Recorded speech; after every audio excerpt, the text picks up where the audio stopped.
to look at the holy days of Yehovah, and I want to share how they would work back then and today. And so these are God's holy days. It's always got to be said. Leviticus 23:2 says, "Speak unto the children of Israel and say unto them concerning the feasts of Yehovah." They're His holy days. They are not Jewish holy days. It's very important to understand that. It's not just for the Jews. Every nation, even back in Moses' day, was supposed to start doing them. In fact, prior to Moses, Genesis chapter 1, Moed, seasons, that's when these were started. They lost them by the time of Israel, and God called out a nation to set up how it was supposed to be originally. That's the way I look at it. I don't think anything was new when God came down and explained to Moses, hey, these are your 10 commandments, and this is all the commandments to keep. I don't think there's anything new. He's restoring what was probably lost. So what's a holy day? This is the way I look at them. Holy days. The word in the scripture is feast, moed. It's an appointment. You guys are familiar with this. That is a fixed time or season, specifically a festival. The word holy is kodesh. That's apartness, holiness, sacredness, separateness, set apartness. These are two words put together. Set apart, appointment, set apart, festival. This refers to days that are separated as special days. We call them holidays today. We really religiousize the word holy day. They're just holidays, just like we do today. If you look at the English word, holiday comes from halig dag, that's Old English. Halig simply means holy, and dag is the word for day. It's a holy day. The word holiday comes from the word holy day in English. It's a set-apart day. We have lots of set-apart days in America. We do. That's what God was telling nations, kingdoms. These are my holy days. These are my days. These are the days in your nation you should set apart. We also call them vacation days in America. Think about it this way. In America we say, I'm going on vacation. But if you go to the United Kingdom, it's I'm going on holiday. There's an element of vacation. It's time off from work. Well, gosh, that makes sense. They're Sabbath days. You get time off of work. You take extended time in most cases. These feast days are national holidays. And that's what God was setting up, is a national holiday system, and every nation's supposed to do it. And those nations that do will be extra blessed compared to those that don't. And that's kind of the way I look at this. And I'm trying to, inspire Christians to think more along these lines, because we're a nation. We're America. It's not like we shouldn't be involved in our nation and how we do things. Part of our problem is we left running government. We need to get back to it and maybe try and fix things. I don't know if we can this late in the game, but that's really what we should be doing. Their vacation time for the Hebrews and for all nations, that's what these holy days or holidays were. Okay, so here's God's holy days. We've got Passover, unleavened bread, first fruits, Shavuot, that's weeks, Yom Teruah, trumpets, Yom Kippur, atonement, and Sukkot, that's tabernacles. And then you've got man's holy days, stuff like Christmas, Easter, New Year's, Halloween, birthday, 4th of July, anything not in the Bible is man's holy days. And the point I want to make, not all of man's holy days are wrong. It's not wrong to do things. Like we were just talking before we started recording, Memorial Day. There's nothing wrong with honoring soldiers, people we've lost. 4th of July, that's really kind of our Passover. Our Independence Day, that's what it was for Israel. There's nothing wrong with celebrating that. What's wrong is when we leave these out. And there's clearly some we shouldn't do because they have origins that are really not in favor of God. And I'm not going to try and distinguish differences between the two, but this is what God said in Isaiah, your new moons and your appointed feasts my soul hates. They are a trouble unto me, I am weary to bear them. And I'm saying that not in judgment, because not everything we're doing in America is wrong, but not everything we're doing is right. What's really wrong is we're not doing these. We need to do God's holy days, and that's how America would be set apart and become more like His kingdom. That's really what we want to do. So it's paid for by tithing, maser, a 10th part. Tithing's often not mentioned when we talk about holy days and feast days, but God's financial system. It's his financial plan. I love this quote from Josephus because it sums up all three so perfectly. He said, besides those 2 tithes, which I have already said you are to pay every year, the one for the Levites, the other for the festivals, you are to bring every 3rd year a 3rd tithe, to be distributed to those that want, to women also that are widows, and to children that are orphans. Okay, that's what we're doing during these holy day times. He just nailed all 3 of them in one sentence. It's just a great way of looking at it, I think, and I love that quote. The first tithe pays for government services. So we're going 3 times a year to pay our taxes in modern English. It was a tithing system, 10% flat tax, much better than what we're doing today. That's what the Levites were. That's what the verse said, given to the Levites, and they were the government. If you really go through what the Bible's talking about, every description of what they do, it's government. We've turned it into religion for some reason. The second tithe pays for vacation time. And that's where it says, bestow that money for whatsoever your soul lusts after. The way you know which tithe we're talking about, the first tithe, second tithe, and there's a third one, is who receives it. The first tithe, the Levites receive it. The second tithe, it's for me. I get to save up for it. And I try to encourage as many people who start to do the holy days, start doing this. Put aside 10% of your salary so that we can celebrate the feasts. And if you start doing that, you'll just see a blessing. And you know what? I don't even think we need to do 10%. Start with 1 and then try and build up to 2. Sometimes it's hard to just jump right into 10. 5% is better than none. And anything we can do to try to get to that point, that's what we want to do. And finally, the third tithe pays for workfare. I call it workfare because God expects you to work for it. We call it welfare in America. But it's really not welfare, it's workfare because you have to work for it. It's for the Levite, the stranger, the fatherless, and the widow. So the way you distinguish, the Bible doesn't call them first, second, and third tithe, but you can tell by who gets the tithe. And when. This one's only the 3rd and the 6th year out of 7. So it's not even every year. So remember, God promised Abraham.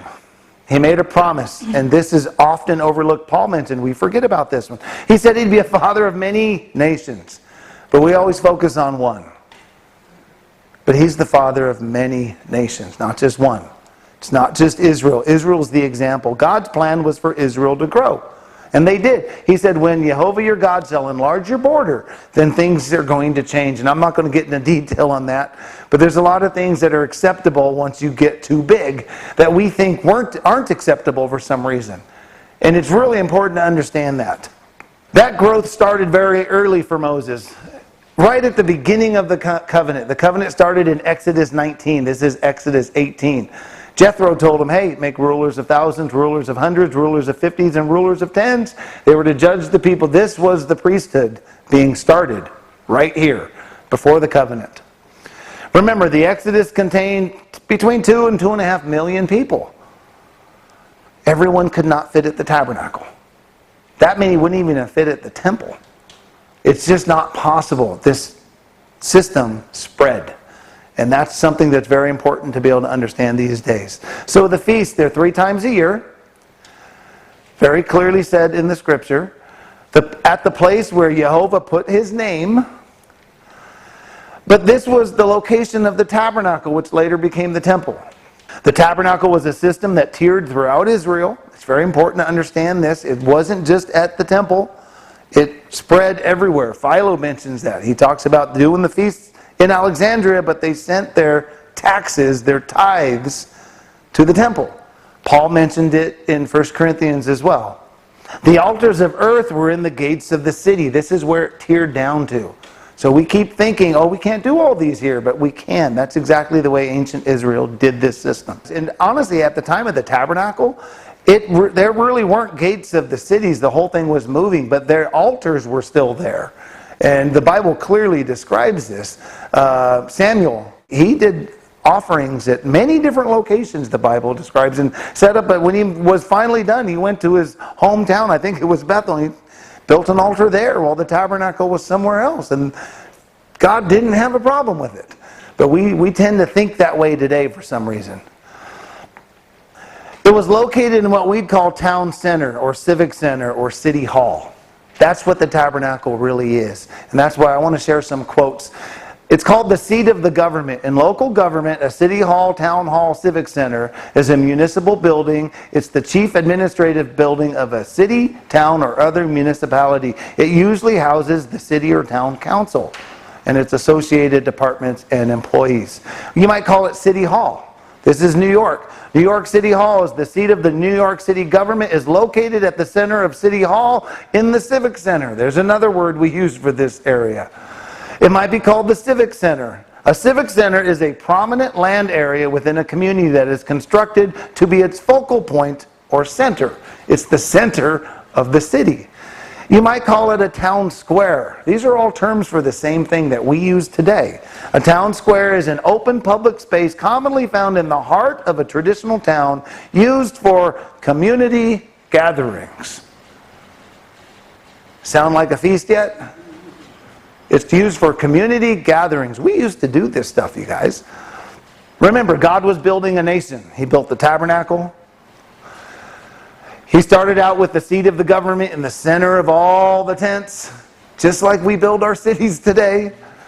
This was the heart of the city at the tabernacle. This is where public business took place. It was also where public parties and feasts took place. As Israel grew, this went to all the surrounding areas in the gates of their city, and they did the same thing there. We do the same thing today. This is a more modern map. What's in the middle of all of our cities? The courthouse, town center, the civic center. Go to any city today that we live in, there's the center of the city right there. I think it's very important to understand how this worked, to understand what the holy days are about. We are allowed to grow. In fact, we have been growing since day one. God started with a tabernacle, which was a portable tent structure for the seat of his government. That turned quickly into Solomon's temple and then to Herod's temple, which is what this is a picture of.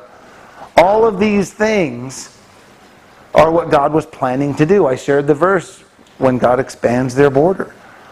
We do the same stuff. This is one of our temples, so to say. This is our town centers. What you'll notice, lots of yard, place to throw a party at. In fact, in older times, we used to do that very thing. You could rent these facilities and throw a party. There's another one, grass lawn in front. In fact, if you go, this is the late 1800s. This is New York Town Square. They're throwing, I can't remember which holiday this was. But we used to do this here in America. We celebrated holidays, holy days in town square at the seat of the government. Our government was involved in this. In fact, you really think about it, we celebrate the wrong holidays, but if you want to study Christmas in America, you're going to start at the White House. You're not going to go to my house. Well, I don't celebrate it anymore anyways. But you wouldn't learn from me. You would learn from, if someone... unearthed America 2,000 years from now and dug up the ruins and studied it, they would hear a whole lot about Christmas and Easter at the White House, but they wouldn't hear about it from us. I think our God was Oscar. Yeah, but that's why we think everything was in the temple, because you don't hear about the other ones very much, because it was a smaller one. As like their Sabbath gathering place? Oh yeah, absolutely. This is what you would do. This is where the synagogues would have been. The gates of the city is where the high places were. And the high places turned into a synagogue eventually over time. And we lost some of what God was saying to do, but this is it. Here's another one from the 1800s. If you just look at an old Western, they have town gatherings at the Civic Center, and this is what God was building. We have the right system. I was thinking of Little House on the Prairie. Little House on the Prairie does that too. But if you just look at one of my dad loves to watch old Westerns, and it's a common scene. Throwing a party right in front of town square. That's what God's building with his holy day system. Today we still have holidays in town square. New Year's, 4th of July, Christmas. Our problem, we're just doing the wrong ones. That's where we've made the mistake. We should have built our nation, started with this, because that's what teaches you. The Sabbath day, shut down the whole nation. Everybody learns the scripture in general every week, because you can't do anything else but go to church and learn, right? Well, these holy days have a lesson too, and we're missing out on that. We actually in America have never gotten those lessons. We've never received those lessons because we've never done them. And they're rehearsals. We need to start doing them. I don't know that we're going to get America on board with that, but that is really the goal. That's what God set up, is a national law for us to follow. If our nation doesn't do it, what do? We do it anyways. There's lots of examples in the scriptures of that.